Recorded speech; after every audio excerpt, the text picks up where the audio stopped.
Yeah. So I did go to see Ashley Steiner, and they had me do a scene. I had a woman a girl who we did this scene for them. I've forgotten what it was.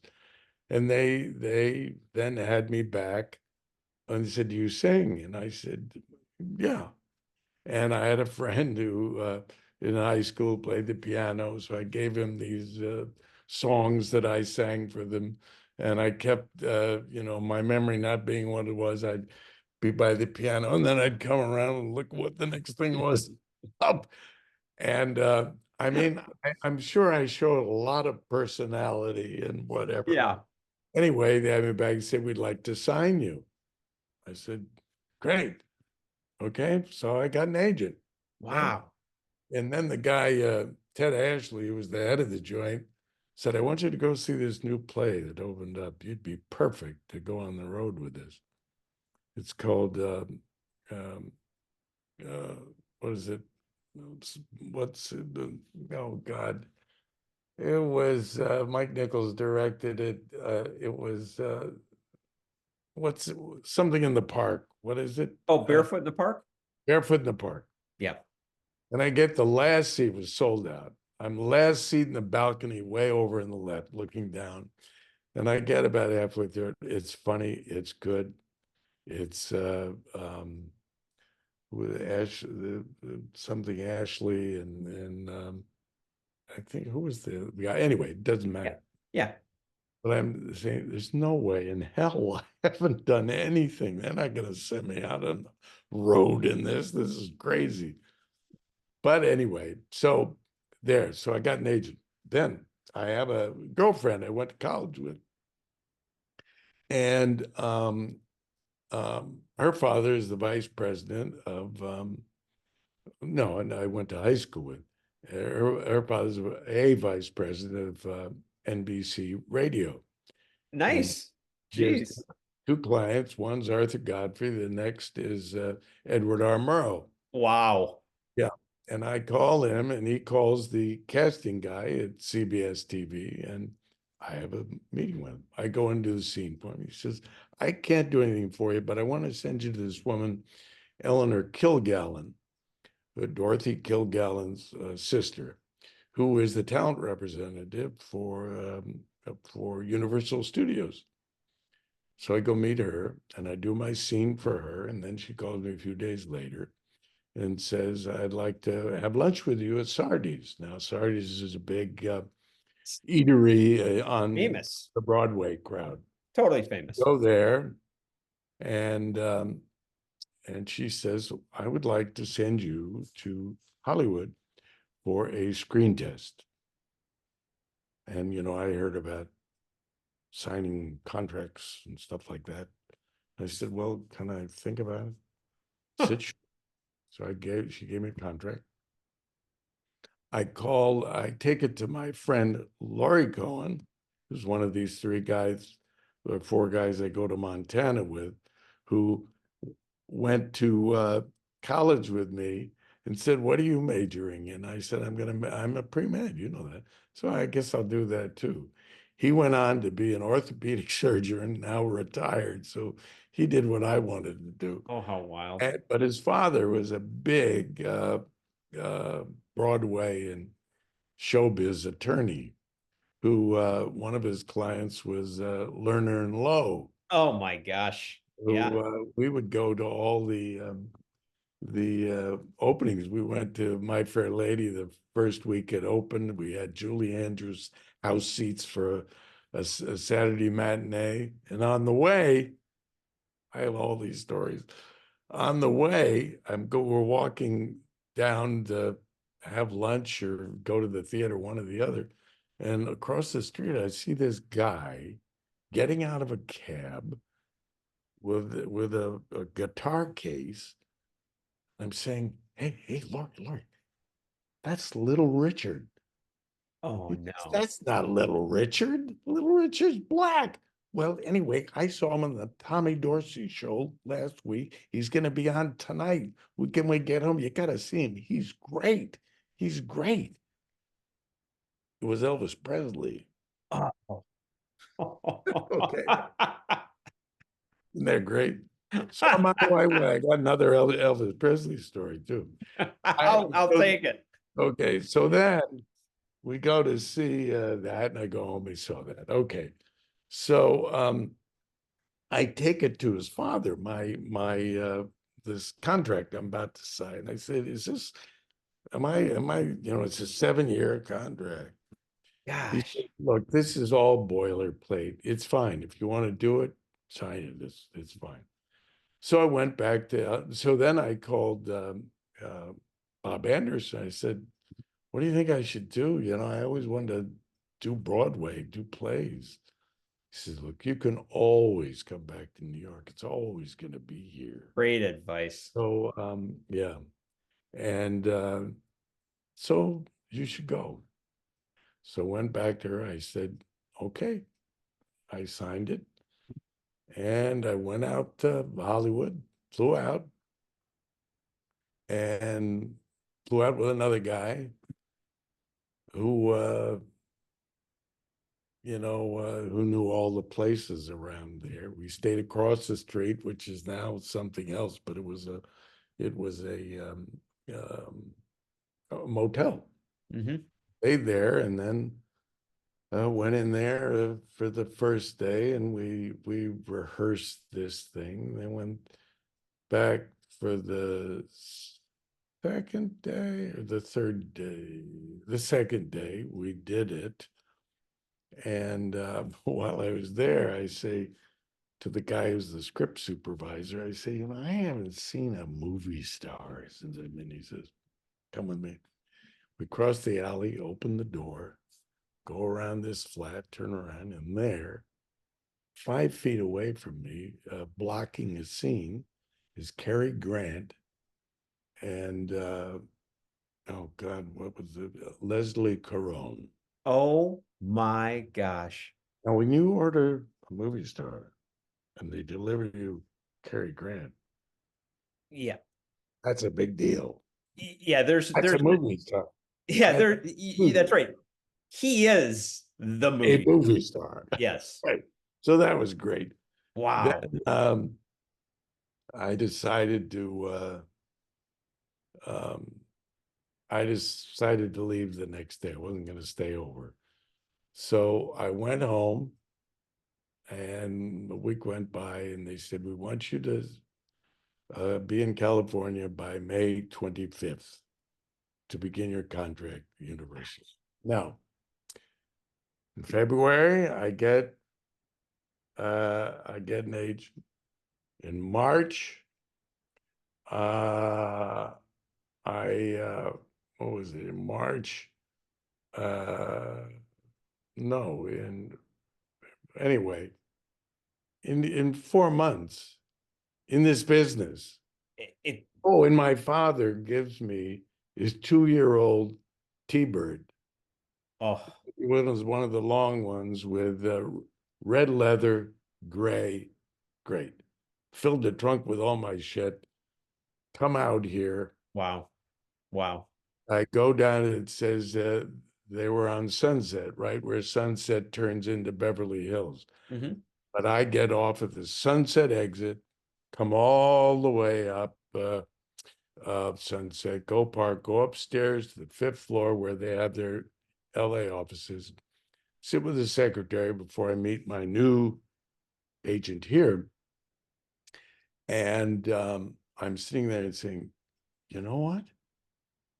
I haven't made any plans for a place to stay. You have any suggestions?" She says, "Well, I'm giving up in a week my apartment in Beverly Hills, and you could stay there for the week." I said, "You sleep on the couch." I said, "Fine by me." Unbelievable.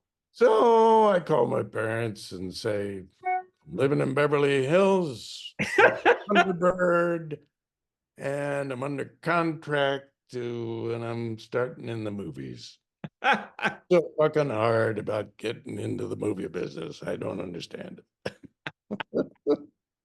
I mean, that's pretty good. Oh, you did so good. What connections though, too? Come on. Oh, The come guy's a on, yeah. Broadway lawyer, NBC radio. I mean, come on. No, That was, I know, I know, oh, I know.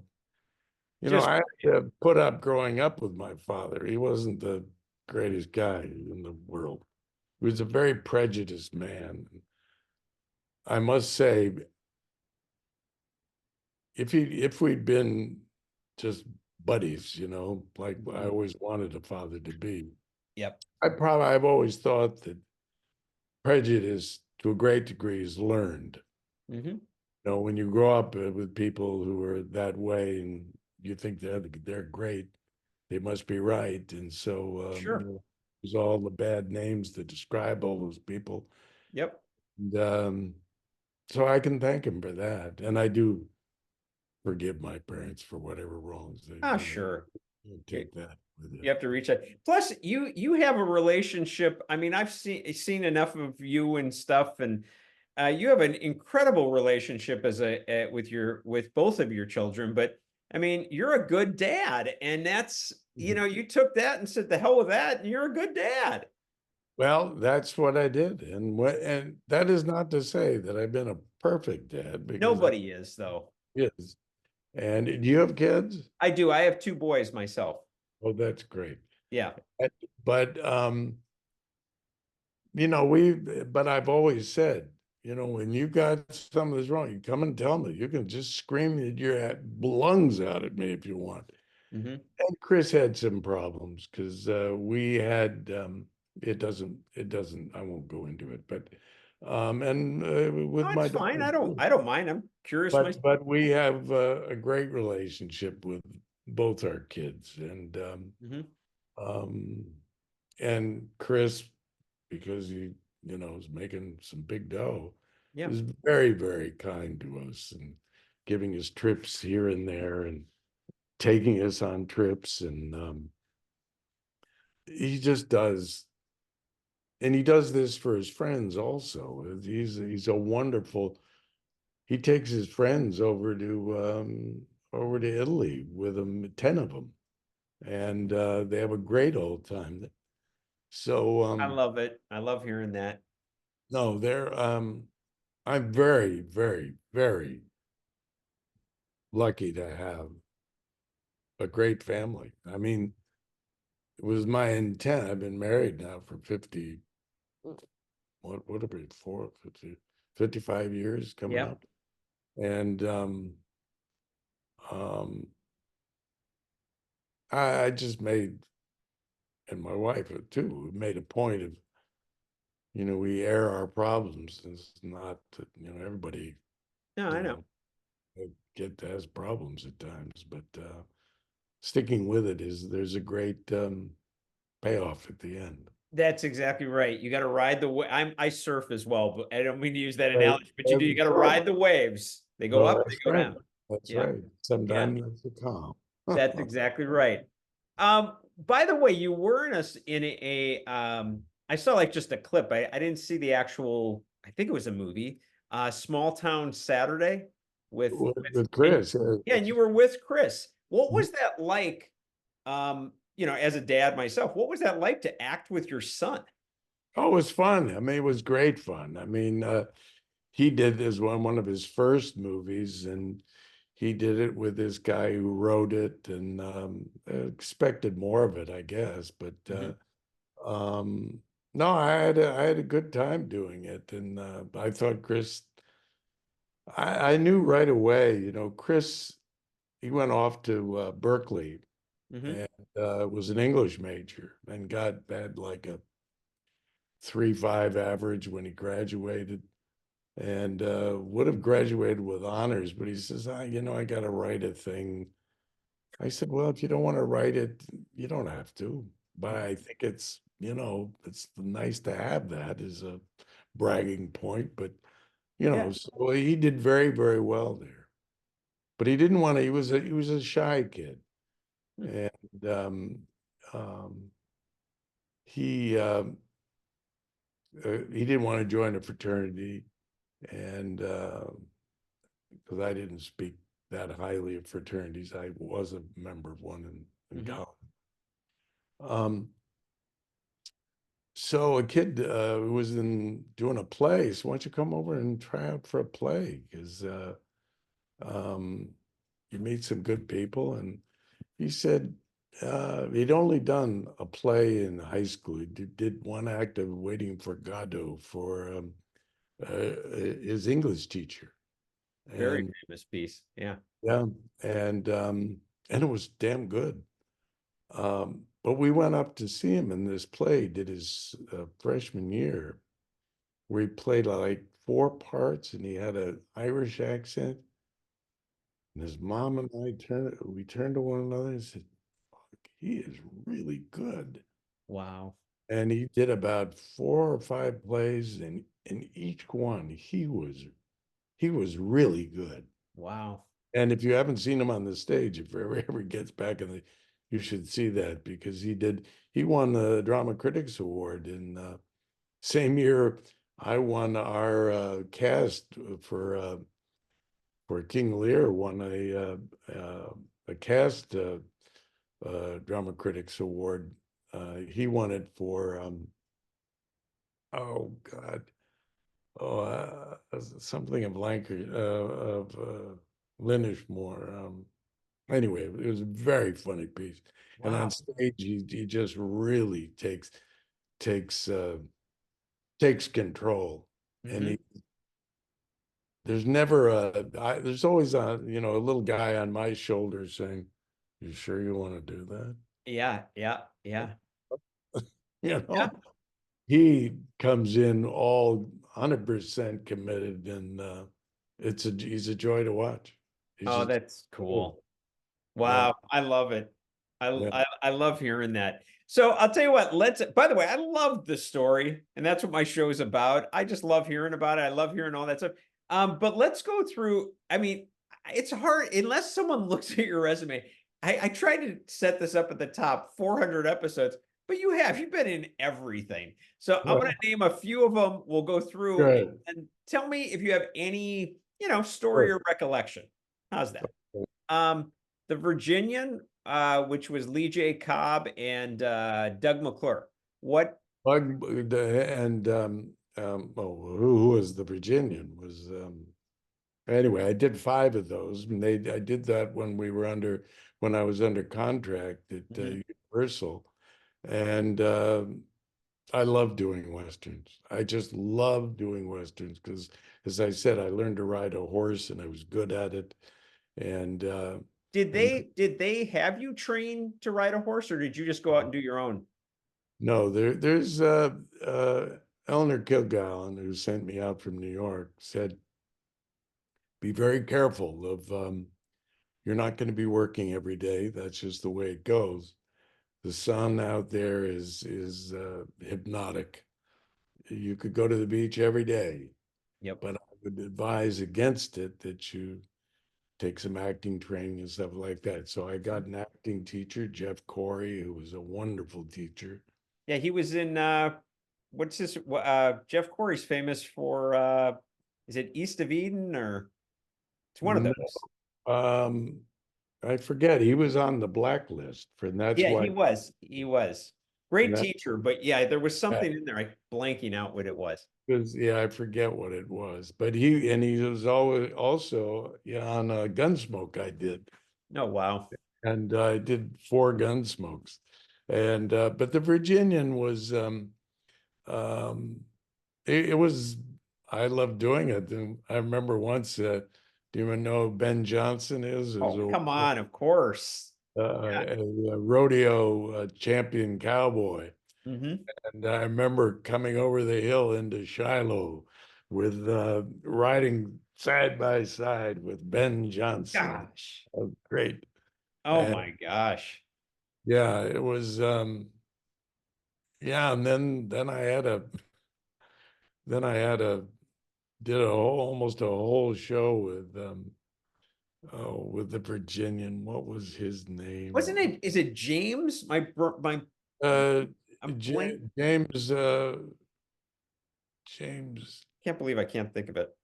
I can't either, and it's terrible. Anyway, um I had a whole one with him, and the rumor about him. He straightened his life out afterward. He moved to Dallas, and I hear he had a real drinking problem, Hmm. and he'd never wanted him to go to the to his Trailer. his trailer for any length of Yeah. time. Yeah. Right. Right. And he came at one time. He said, "I got to do his camera." Oh. I said, Oh. "No, Jim, that's okay. You don't. No, no. I have Pro has to do that." Oh. He finally they got him to go to his room, but Oh my he gosh. was a good guy. And he'd been on that show, and he was the star of the show. But really, Trampus was Yep. he was the big deal, and so he wanted something because they gave him a lot of money because he had to pay off all his ex-wives Oh, at jeez. the time, and so they gave him a movie. Now, what was the movie they gave him? A movie which was him as the leader of all these contract players in a war movie that was made because they had all this extra footage from To Hell and Back, Oh which God. was an Audie Murphy picture. Right. And they had for the first day, they had a day of rehearsal beforehand where they had an actual Army colonel out there showing us how to use a bazooka or whatever it was. Wow. And we were having none of it. We were hacking around, having a good time. Oh He God. just gave up. But anyway, so this poor movie this guy had was his payoff, the big thing. It was a B picture, and when they had a double bill, that was the Wow. second. Wow. And felt sorry for the guy. Yeah, that's a shame. What about Gunsmoke? Obviously, I mean, great cast all around. But of course, I always think of James Arness. He was literally in every episode, Yeah. of it. Did you get a chance to meet him or talk to him or Oh anything? yeah, yeah, sure. We had scenes together. I remember the first time he had one of these minds that I don't have. You'd say, okay, when you run through the scene, you do a blocking, which means the actors see how they're going to work. The camera could see, then you wait till they light it all. So they're having a blocking rehearsal. He says, George, bring him his sheets. I think and you go, you ball it up, throw it away. Okay, let's go. What? Yeah, I hated that bastard. I had my paper there reading my lines because I'm going to do it. And I'd be all right with it. But people who can memorize their lines, I envy that. I really envy that. Well, that's a photographic memory, though. If you're doing it at that My son is good like that. He's wow. so, I mean, he's a really smart guy. Wow. And he can go off script and when he sees an ad lib that might work, he can go off it and come right back to it and get it all. I couldn't Wow. do it. Was James Arness kind of by the line though? Yeah, he was. And the only guy who probably wasn't was the guy who played his sidekick. Who was it? Festus? Festus. Yeah, Festus good. Yeah. That's worse than a hog eating a frog at dinner or something like that. He was great. What was James Arness? Was he was he an easy person to get along with or not? Oh yeah, he wasn't the most talkative guy. I mean, I was young then, and I wouldn't Right. presume that he'd want to talk to me all that much, so I didn't bother him. But I also know that I guess he was in the Korean War, maybe the Second World War. Mm. Hurt his foot, and so he always took his boots off because he didn't care for his boots. Mm. And but he was a very nice guy. I remember the first one I did, which was great. It was the best episode. It's called oh God, I'm just terrible. Oh, come on. You did 400 episodes of television. I don't expect you to I know, remember the but my name of the memory, episode. I remembered it when we first started. Now I'll think of it. anyways, about a fast draw guy, and it's a wonderful episode. Of all the episodes, it's with that guy. Oh God, I Well, I'm just gonna look it up. I'll tell you that much. I'll wow, find it. you look it up. And anyway, it was a great episode about this young man who's being taught to be a fast gun because this guy was sent to prison. Mhm. He challenged him to a draw or something like it. Then the other guy, his gang captured him, put his hand on a anvil, and took the butt of a Oh, gun, and his hand was like this, and he couldn't draw, and he couldn't wait for this guy to get out of there, and he wanted me to fast draw and kill him. oh God. And I didn't want to do that really. And then in the beginning, and I was known as a fast draw, and they taught me how to fast draw, which was great fun. Oh God. How This fun. kid says, "Hey, farm boy, draw!" And I turn around and I kill the guy. Ah, And I I never wanted to do that.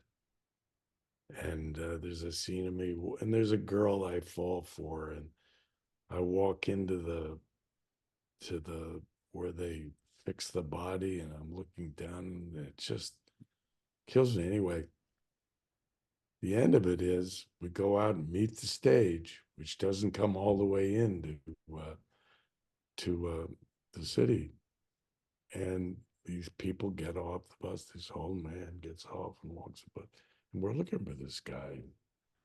My father turns around and says, "Hey," this guy's name, and this old man turns around and says, "Yes," and he says, "Are you so and so?" "Yes." Do I know you?" And he's not going to draw. He doesn't have a gun. He doesn't have wow. anything. Just turns and walks away, and it's all for naught. It's a great lesson about revenge, Mhm.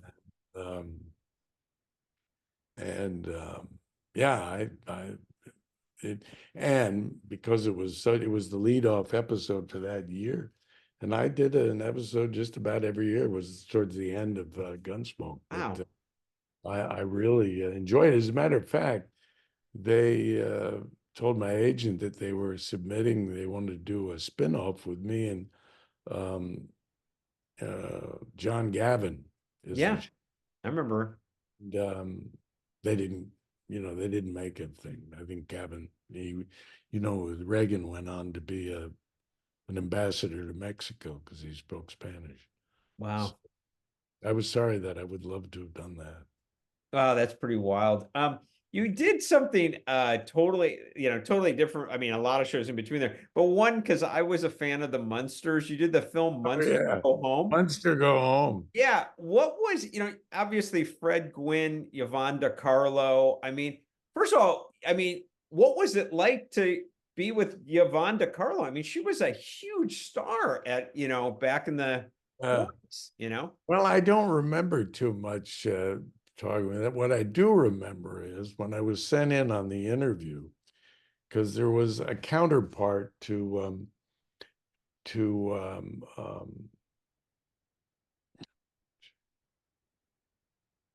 One of the woman, cast, what was the it? one who sent me out to Hollywood.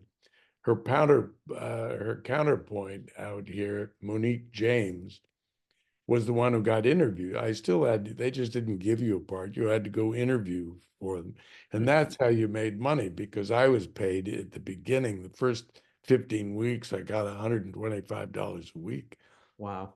$125 obviously went a lot further, but not very much. Right. And I would get hired by a show and then they would charge the show Hmm.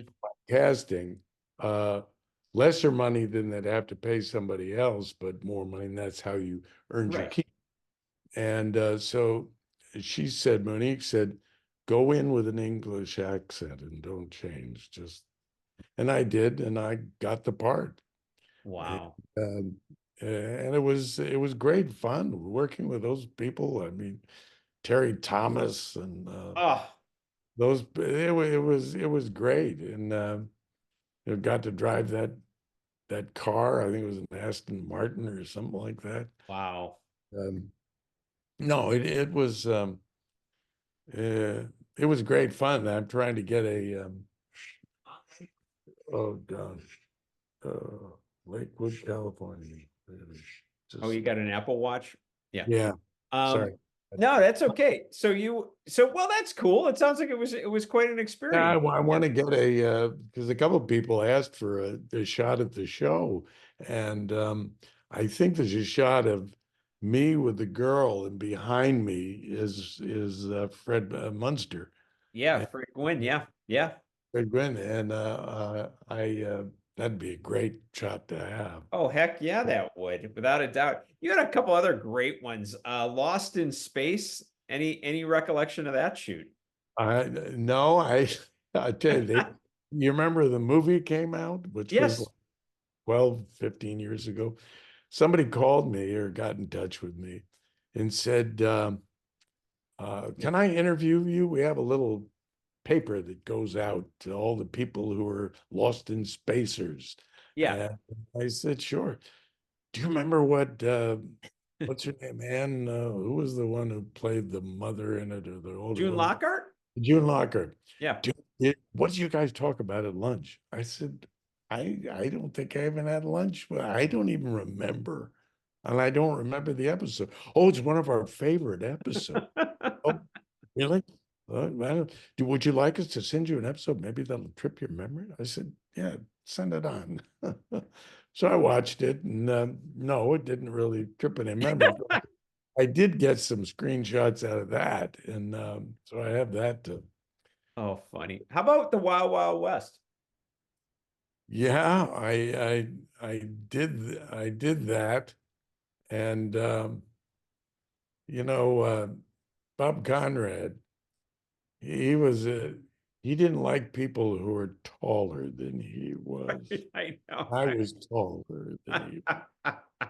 I was a little bit intimidated by him, and so we're going through the script, and his first words said something, and I said, "What? What?" As if he was yelling at me with the script, and it wasn't. He was just wanting to go through the script. So, anyway, he was a nice enough guy. It wasn't that big a part as I remember, but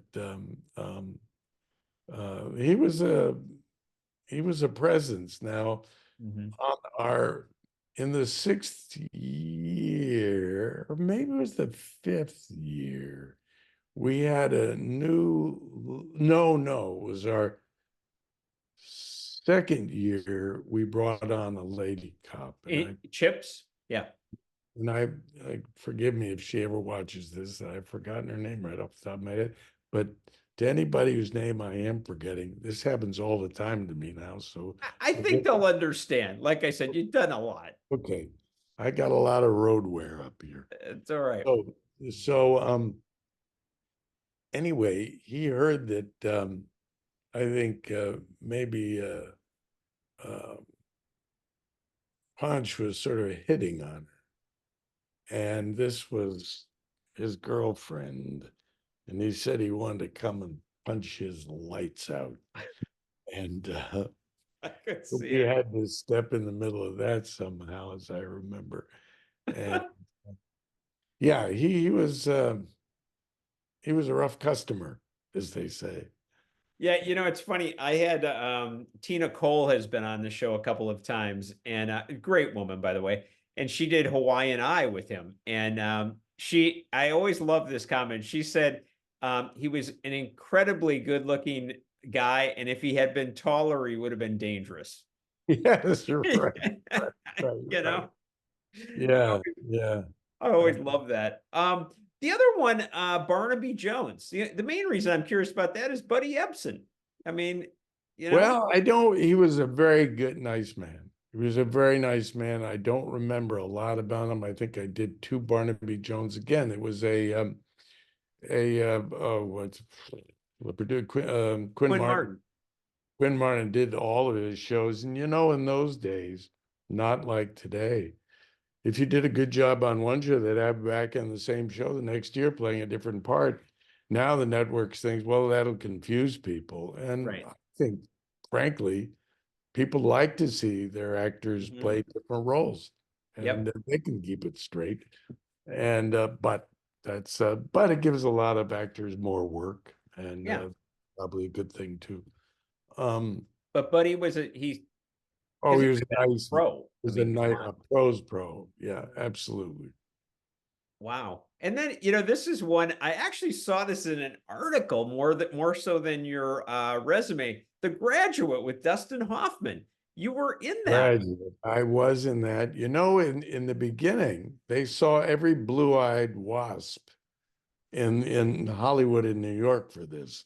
Wow. Then Mike Nichols felt he wanted to go another way, so he hired Dustin Hoffman. Okay, so I'd had one scene in it. We're at Berkeley in the Beta House, which is ironic because I was a Beta in my college, Beta Theta Pi, Oh, that's wild. and all I have to do when Dustin comes in is say he's upstairs. He's looking for somebody up there. I think a very handsome guy who might be after his girl. Yeah. Yeah. So I'm sitting in the big family, we wouldn't call it family room, but a red big room in the fraternity where everybody can sit around and whatever. And all these blonde-haired, blue-eyed guys are sitting around. And I'm sitting on a stool a little bit in front of them. And Mike Nichols is sitting cat-cornered over there. And I'm looking at these guys saying, oh, fuck. Am I as boring looking as these guys are?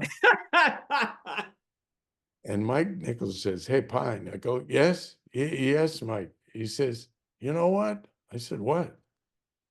You look very Jewish today. Yeah. Well, I don't look anything like these guys. He's saying. Oh, I see. And that was, and if anybody watching this or if you haven't watched it, read Mike Nichols' biography that's written by. It is a wonderful biography. Oh, I love it. I will check it out. Anybody in showbiz should read Mhm. it. It's a thick one, but I read it when I was in Toronto doing a show in 21, and I just couldn't put it down. It was Oh, I love hearing that. Love a good reference like that. what he was saying that he really didn't start his life till he was 7 years old when he and his brother were sent out of Germany by his parents and came to the United States. He said at that time he was a Jew in Germany when things were changing. And when he was at school, he learned to read people's eyes what they were thinking because he had to be quick on his feet. Yeah. And my feeling was that he was reading my eyes when I was reading the thing about that because and I have a feeling he did that all the time. And he had me in to read for another thing, which I thought was very kind of him. He was a good guy, and I wish I could have been in something he directed because as you read this book, you'll see all the different techniques he used to get the best out of his actors. And really, I envy you that you have that read ahead of you. It's a great read. Oh, Great, done by the lover of the gay man. Oh God, who was big in the gay movement in that gay piece that was a 4-part piece or something. Harvey Firestein? No, it wasn't No. Harvey. Torch Song Trilogy? Is that what you're thinking of? No? It might be. It may be. Yeah. There were Four-parter. all sorts of awards. Yeah. Yeah, it's a wonderful book. Wonderful book. Very cool. And then Magnum P.I. is another one that I was like, you played Tom Selleck's dad? Yeah, this is a good story too. It's a flashback to when Tom, I think, is in a boat or something and it capsizes and he's out in the middle of nowhere. Yeah, that sounds right. And he's having these flashbacks of his life because will he survive this or whatever? And he thinks of his dad and stuff like that. And they used parts of it over 3 episodes. I only did one, but I got nice residuals for all three. Wow. And Don Belisario wrote it. And Don Belisario is daughter is married to Patrick Adams, who's a good friend of Chris's, and she was telling me that it's her father's favorite episode he's ever written. Oh, wow. And I can say it is the best episodic script, and I've read a lot of them, that I've ever read. Wow. Did you I mean, did you spend time with Tom then? With Tom Selleck? Yeah, he was very nice when we first met. We went out to dinner or something. He made it a point to get to know me, and he was really a lovely guy, and is a lovely guy from what I know. Couple others, and then I should let you go. My God, I could talk to you all day. I love it. What Family Ties? You played, I believe, a dean or something like that. I think it was a dean or something Yeah. like, yeah. What's your recollection of being on that set, or Michael J. Fox or any of the cast there? I don't remember. I knew the producer, Gary Goldberg, because he had a daughter in my daughter's preschool class or maybe kindergarten or Wow. whatever.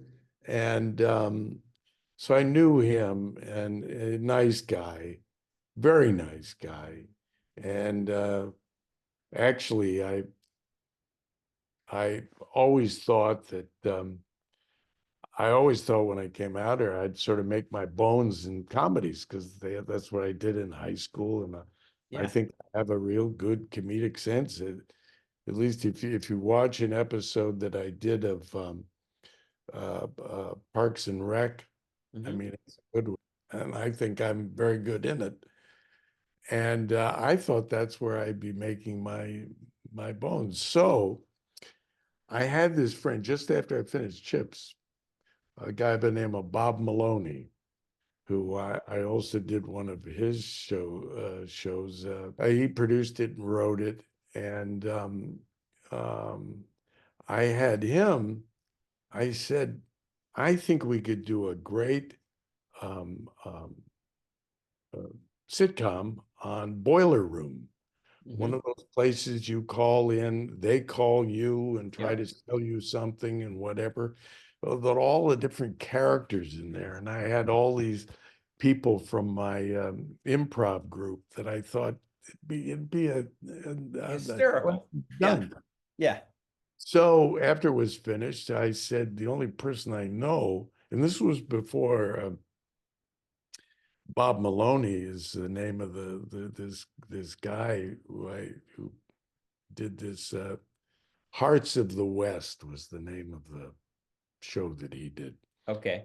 And so I said, if I can get it, maybe I can get Gary Goldberg to look at it. It'd be perfect. So we went in there, and I didn't know what a pitch meeting. What a pitch meeting is. Yeah. I didn't know. So I'm sitting there, Bob's sitting behind me, and he hadn't written anything for this thing, so I don't think he knew anything. And he's much more of a glib than I am at this. So I'm trying to tell him what it's about, and I'm, and then Bob, you want to say anything? Bob said something, and then he said, well, I'll look at it. Well, he said, I don't think it's for me when he brought it. And I still think it was a good idea. And I wish I could have gotten it to somebody. Yeah, well, fun to pitch it, though. That's pretty cool. Yeah, well, it's good. I got that far. And I paid I paid Bob $2,000 for it. So I think I'm the first guy who paid him money to do his show. And he had two, he had Arts of the West, and then what was his other show? Oh God, I can't. By the way, Hearts of the West, that's Beau Bridges and Lloyd Bridges. Yes, Yeah, right. what the heck? I mean, you were in that yourself. Am I correct? Yeah, I was sort of having a hard time, and Bob threw me a bone, I think, and it was very nice of him. Well, And how was it working with Lloyd and Beau? I mean, come well, on. it's great. I knew Lloyd because we'd been on a tennis trip to Southeast Asia together, and in Wow. 19, we were still just after the show. Would have been 83 and 85 or 84 and 86. So Uh-huh. I think the first one I went there. Yeah, and he was a great guy. And He was kind of a real star himself. You know what I mean? I mean, he Lloyd was in it Bridges. at a time when they did a lot of movies for TV, and he was the star of it. And of course, he did Sea Hunt, Yep. and he did another one with a porpoise, I think, or maybe Yeah. that was. No, I know what you mean. Yeah. And he had that voice. Yeah, he had a great voice, and he was a cool guy. He was a cool guy, and encouraged his kids to get into the movies, and they both did well. And Chris did, of course, a movie with him, and said he was the greatest guy going. On With Beau, right? Yeah, no, he did it with Jeff. He did Oh, with Jeff. With Jeff. You're right. Yep. Hell or High Water, which they were both wonderful in. They only Yeah. worked one day, and they became.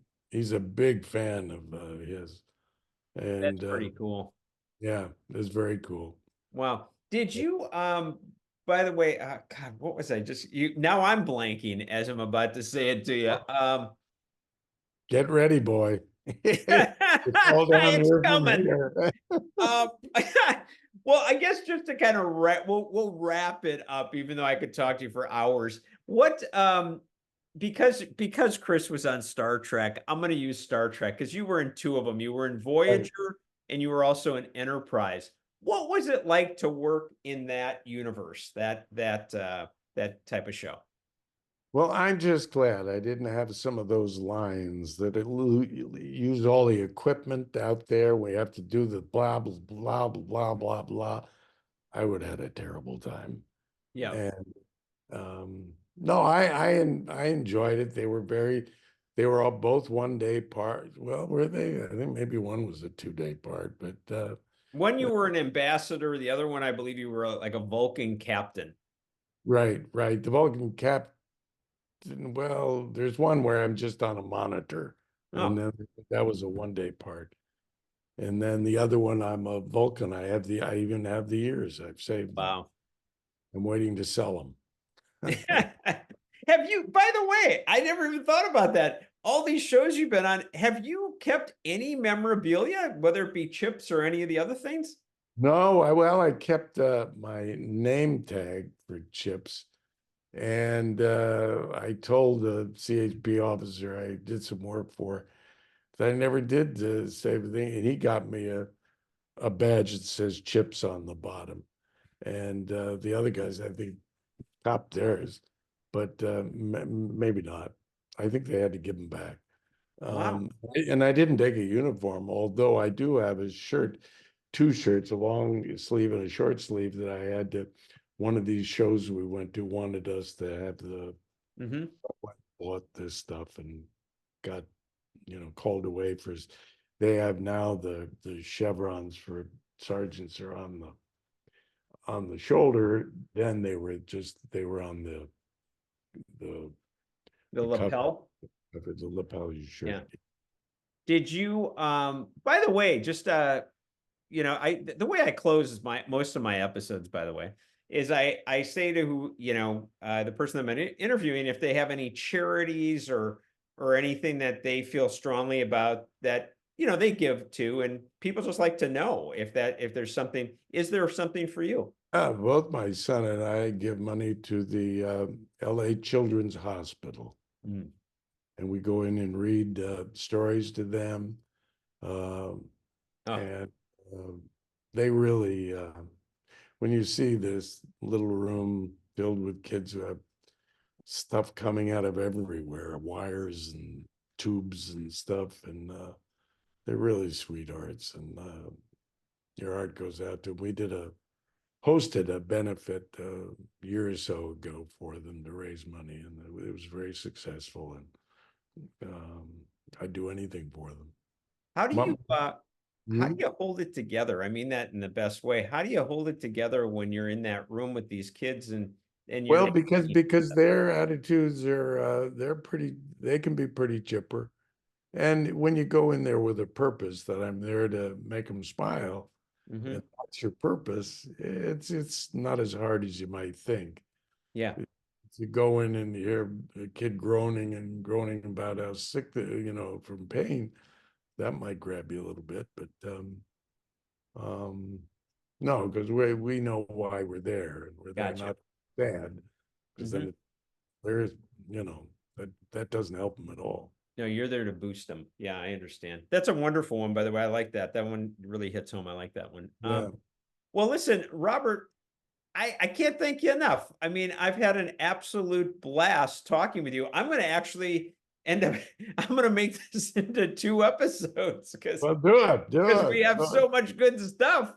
Of course. I definitely want to. I loved it, and it was just a thoroughly an enjoyable experience to be with you. So, Well, thank it was for me too, John, and I wish you the best, and just made me look good.